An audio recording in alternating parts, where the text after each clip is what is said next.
Hey guys, it's Mr. MJFan101 Alt here, and today I'll be reviewing Brothers in Arms Hell's Highway. The graphics are good, except for the constant skipping in cutscenes, which is kind of unfortunate because I checked a YouTube video, and this game consists of about an hour of cutscenes, so they're very important to the story, but there's constant skipping in them, and that is pretty unfortunate. Other than that, the audio is great, the characters are believable, and the guns sound real. Now we'll move on to the gameplay. In Brothers in Arms Hell's Highway, you play as Sergeant Matt Baker. This game takes place during Operation Market Garden, and the opening levels consist of fighting in fields after the drop. One thing you should know is that Brothers in Arms isn't your average FPS. This game is still an FPS, but with mixed elements of a third-person shooter and strategy game. I know it sounds weird, but I'll explain. In this game, you can have up to 3 squads that you command: an assault squad, a base of fire squad, and the third slot will be either a bazooka or MG squad. You get to tell these squads where to position themselves and who to fire at. This works because enemy squads have red circles above their head that indicate how suppressed they are.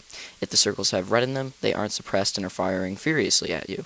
But if you keep up enough fire on them, their circle will turn gray, and now they are suppressed. The main reason the suppression feature is there is so that you can move to a flanking position, and then you can take them out from their flank. This game is actually built upon that, the 4 Fs. You gotta find the enemy, you gotta fix them with fire, you gotta flank, and then you gotta finish them. Those are the 4 Fs, and that is the complete mechanic that this game is based around. One major improvement in this game over the previous 2 is the dig-in feature.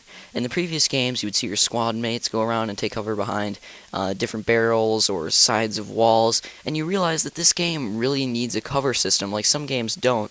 But with this one, with the 4 Fs mechanic, that you need cover a lot and that you need to flank and get enemies suppressed, it really needs a cover system. And it was good without it, like for example in Road to Hill 30, but would definitely benefit if it had one. In this game, they answered that problem with the dig-in feature, which works like the cover system in Gears of War. You go near a piece of cover, press left bumper, and dig in. Also, there are a few tank levels in this game, but they don't come up too often. All they really consist of is every once in a while, like midway through a level, you'll get in a tank.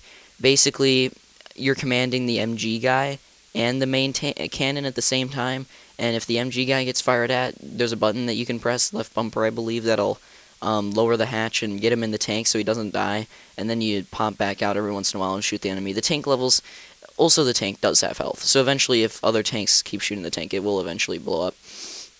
But anyways, the tank levels, there's only 2 of them, so they don't come up that often, and they really aren't that special. However, they are pretty fun when they come up.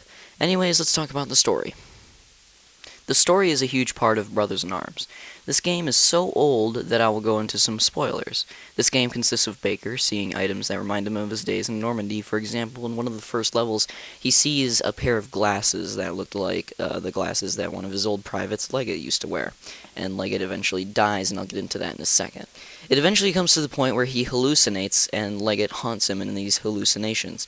There are also some tragedies with major characters, for example Red, who gets paralyzed, which is one of the saddest moments in video game history if you've played all the games. Anyways, the hallucinations that Baker gets are a great example of what happens when you get too attached to your men. He kind of reminds me of Buck Compton in Band of Brothers. When he sees his best friend Red get paralyzed and has to break the news to him, it breaks him apart. The only difference is that Baker fights on, but in Band of Brothers, Buck starts to break down at Market Garden and finally has to stop fighting at Bastogne. Maybe in 500 years, when the sequel to Hell's Highway comes out, we'll see something similar, where he's been broken down at Market Garden, and at Bastogne, Baker finally completely breaks down. It's just a thought, but we'll never know, because, like I said, it's going to take 500 years for the next game to come out. But anyways, the hallucinations are basically driving the story. Also, you have Dawson, one of your soldiers, who's constantly talking to the men about stuff that happened in Normandy and constantly bothering them about that.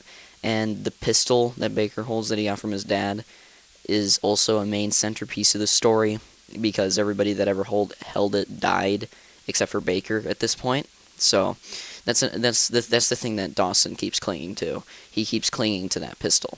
So there's a lot of different elements to the story, and it's pretty interesting for a World War II game to have a story like this, and I really like it. So maybe in 500 years we'll get it concluded, and hopefully it's a good ending. So anyways, let's get on to my final comments. I don't have many final comments, but here they are.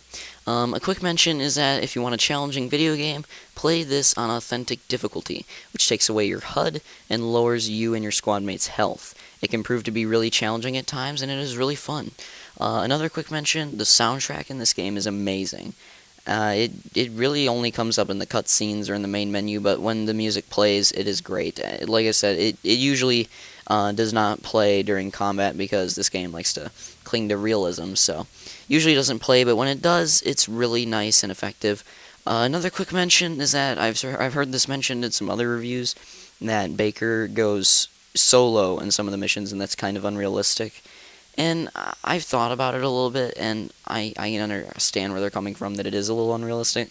But I think the reason the developers did that anyways is to give a really, like, the authentic difficulty is challenging, but they added these solo parts to add some really challenging parts. Like, they're almost like boss battles, I guess, in the later levels when you get to those solo areas. Because it can be pretty difficult fighting without a squad. Especially in this game, the way it's built. So that's my opinion on Baker's solo missions. Maybe a bit unrealistic, but I think they added it in to add some extra difficulty. The solo levels also add a lot to the story, so that could be part of it too. But anyways, time for the final verdict. Alright guys, let's end off this review with the final verdict.